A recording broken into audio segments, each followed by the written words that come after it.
Well, hey out there, everybody in YouTube world. How's everybody doing today? Y'all feeling good, feeling happy and blessed? I hope so. I know I am. It's a beautiful day here in Iola, Texas. I hope everybody out there is doing good, feeling happy, and just doing good. All right? I love y'all. I hope everybody's good. I just keep saying that. Oh, goodness, y'all. It's a beautiful day. So, I'm in here. I've done 2 recipes today. But I'm going to do them on separate videos. So people like, my new subscribers and stuff or whatever can, get these recipes. Ones that hadn't seen them. Because I've done both of these before. But I just got through making my lemon meringue pie over there. And I'm fixing to make these wonderful classic lime bars, y'all. Because I have this huge bowl of these lemons and limes that I'm working on, right? So I'm going to use my limes to make this recipe, these classic lime bars. Now, if you don't have fresh limes, bottled lime juice works absolutely perfect. I just like my limes because I can get my zest out of it. I like to put my zest in there, and zest is optional. It depends on how, how tangy you want it, right? And that zest just adds something to it if you're like me and you're a citrus lover. But nonetheless, I'm going to use my limes and we're going to make these classic lime bars, y'all. It's really easy and stuff. It's a good summertime dessert. I have to have my oven on for a little bit, but not too long.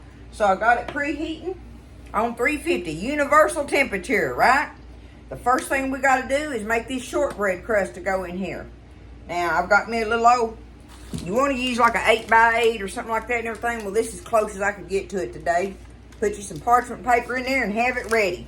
Have your dish ready. Have your oven preheating on 350. And you get ready to stir it up. Get you a pencil, y'all. Get you a pencil. Here we go. All right. I need 1.5 sticks. I got it over here. Of room temperature butter. I don't care if it's salted or unsalted. That's up to you.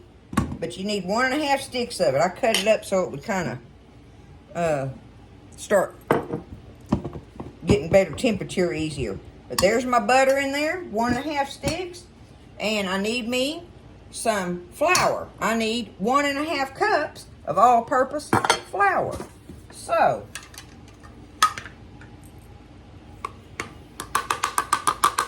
I know you're supposed to dump it in there like that to get your measurements. I'm reaching in there, y'all, and getting me a cup of flour. Okay? It's the Tally-Fay way. Boom. 1. Let me make sure that's the half. Yeah, and 1/2. All right. 1.5 cups of all-purpose flour. That's in there. Okay? And now we need 1/3 of a cup of powdered sugar. Not granulated, powdered. We want 1/3 of a cup of powdered sugar. Now, we got to take I got to use my old vegetable smasher with this, but I'm going to take it and just start breaking it down in there. This is why you want your butter at room temperature. So I'm rushing mine a little bit. I'm going to have to wrestle it some. But I'm going to take this and I'm just going to get it all smashed up in here and crumbled up. You want it to be gooey, crumbly like. And I'll show you that when I get through wrestling it around in here. So just take you something, your favorite tool to crumble it up with. You can use your fingers too if you want to. And I do a lot of times. So let me get this all crumbled up together. And we're going to add our nuts to it once we get it mixed up on this part. Okay, I got it about all worked together. See, look, it looks all crazy looking like that. But you can take it and pinch it together kind of, sort of, right? It sticks together, and that's what you're wanting it to do because we got to press it in there. But now I got me some chopped nuts. You can use pecans or walnuts or whatever you want. Y'all know I'm a walnut girl, and that's what I'm going to put in here. But you need about 1/3 of a cup for this recipe. I don't know what I got in here. It's more than 1/3, I know that, but guess what? It's going in there. Okay? It's probably more like 1/2 a cup, but can I have too many in my shortbread? I don't think so. So I'm going to stir that around in there. Get them kind of distributed out evenly in there. I'm fixing to take my fingers now. Let me take my ring off a minute. Because it's sticky. So it's going to stick to your fingers and stuff. There went my oven. She's ready at 350. Oh, this shortbread crust is so good, y'all, and it's so classic. I love that about this whole recipe here. It just is classic as you can get. Both of these recipes I'm working on today are classics. I mean, lemon meringue pie, my goodness, right? Okay, look, see how it's really sticking together good now? Tell you what, that right there is good, just like...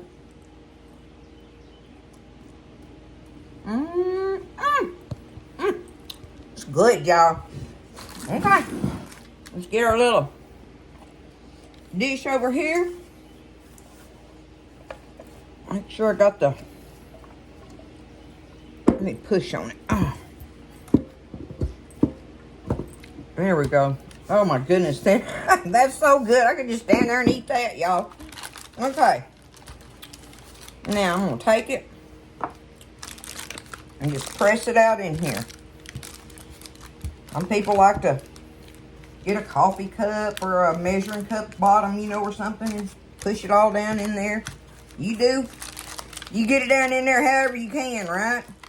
So I'm gonna get this pressed out as evenly as I can in the bottom of this dish.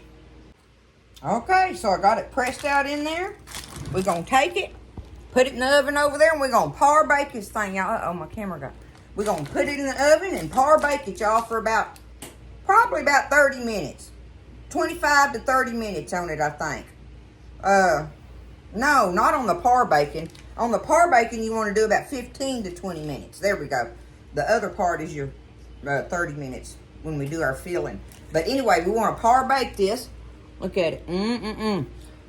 And y'all, I kind of like to do it with my fingers because it makes them little old pockets in that dough. And I think the filling kind of holds in there better. That's just me. But you can press it in there however you want to. But it's going in the oven right now on 350, 15 to 20 minutes. You're just kind of sort of wanting to get a jump on it, on your crust.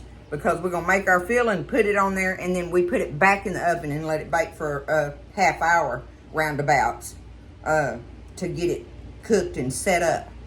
It's classic lime bars, y'all. It's going to be good. It's good summertime desserts. I hope y'all are doing good and happy out there. It's a great day. It's a great day. All right, in the oven it's going. Okay, so I had it in there for about 18 minutes in my oven. Like I say, you're not trying to bake it, you're par baking it. So it looks good. It's going, you know, it's just barely starting to bake is all that means. See, look at it. And you can touch it and you can feel it on the top that it's kind of, you know, just starting to bake. That's all you're trying to do. So that's sitting there. It's hot. I just pulled it out of the oven. You leave your oven going because we're going to put this right back in there. It's time to make our filling, y'all, and get it poured up in that warm crust. All right. Here we go. If I can get my camera right. We need I already got it in this bowl, 1 1/4 cups of granulated sugar, okay? 1 1/4. Now you need 1/4 of a cup of all-purpose flour. Get you a 1/4 cup of that. Put that in there. All right, now we want us some cornstarch. Regular old cornstarch, we need 2 teaspoons of cornstarch. Ain't nothing hard about that, right?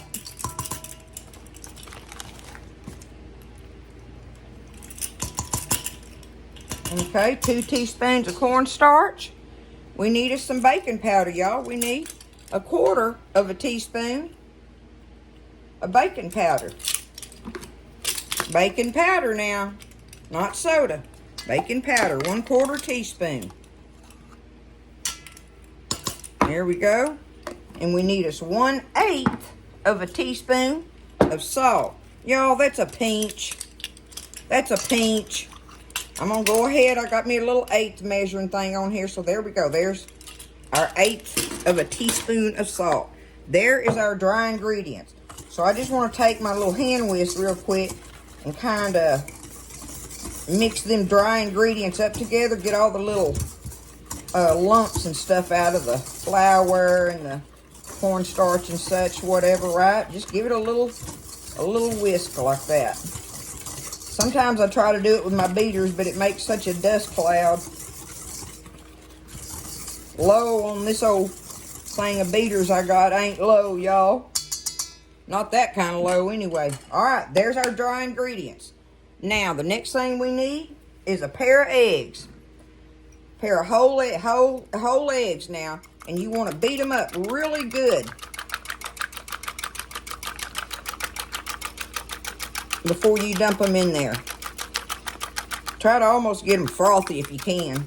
But any-oh-hoo, there you go. 2 whole eggs beaten. Right on top of that. Next, you're going to need, this is where you need your lime juice. Now, I've juiced and zested my lime. And like I say, now the zest is optional. But I put, my zest is in there and everything. So I've got me 1/4 of a cup. That's all that matters, is that you have a 1/4 of a cup of lime juice, okay? We're going to put our lime juice in there. Get us there. I'll tell y'all what, that tally-fay video ain't much to write home about, is it? Okay, there's our lime juice, our egg, and now we want a teaspoon of vanilla. A teaspoon of vanilla.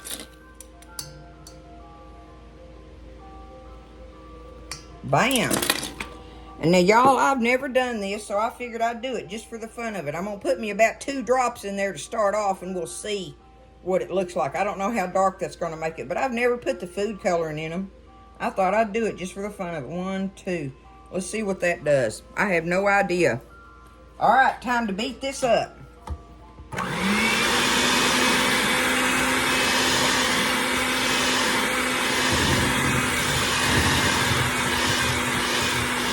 Oh, that's going to be perfect. 2 drops. Okay, I'm going to beat this real good. Get it mixed up.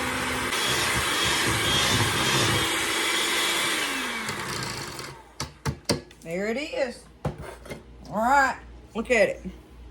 La! I could put another drop in there, but I'm not going to. That's good enough for me. All right, we're going to go ahead and just pour it right on top of that crust, y'all. Get all your goodie out of there. You need to get in the oven while that crust is warm.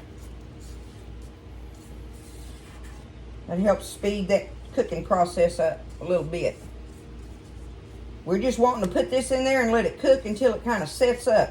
It can be a little bit jiggly. So reach in there and give it a little jiggle, you know, about 20 minutes into it, and see what it's looking like. But right now, it's really jiggly, right? So, going back in the oven on 350 for about 30 minutes probably. That's in my oven. But, you know, like I say, it's all about just getting it set. So, give yourself a little time period. Start looking at it about 20 minutes into it and see what it looks like. But it should start getting kind of like a golden brown on top of it. Just a light golden brown crust thing that it makes. All right. Classic lime bars, y'all. Good stuff. Okay, so I just took them out and let them set. They've cooked in there for 30 minutes, right? So I just took them out, let them set and cool off. You can put them in the refrigerator, you know, a little bit later on or something if you want to. But I just let them sit there. I went ahead and sliced them up. Look, somebody done got a end off of there. Who do y'all think that was? Uh-huh. Y'all know him. Look, there's the crust on it. There's the inside. Look at that. Y'all think them gonna be good? I know they are. Take you some up on a little. Look, I'm gonna get that right there. Mmm. Oh. Tangy, limey, and the crust. The crust just goes so perfect with it, y'all. Look at that. And the lime is delicious. I love the lime flavor in them. If you like lime, you'll love them. And this is a classic recipe, y'all. It's easy to make. It takes a few little steps, but nothing major. So, and everything is from scratch in it. It's lime bars, y'all. That's some dessert for us tonight. I hope y'all try it and don't be scared, all right? Listen, y'all take care of each other, lift each other up in prayer, be kind, be happy, stay blessed, and eat well. And I'll see you next time in the kitchen with Tally Faye.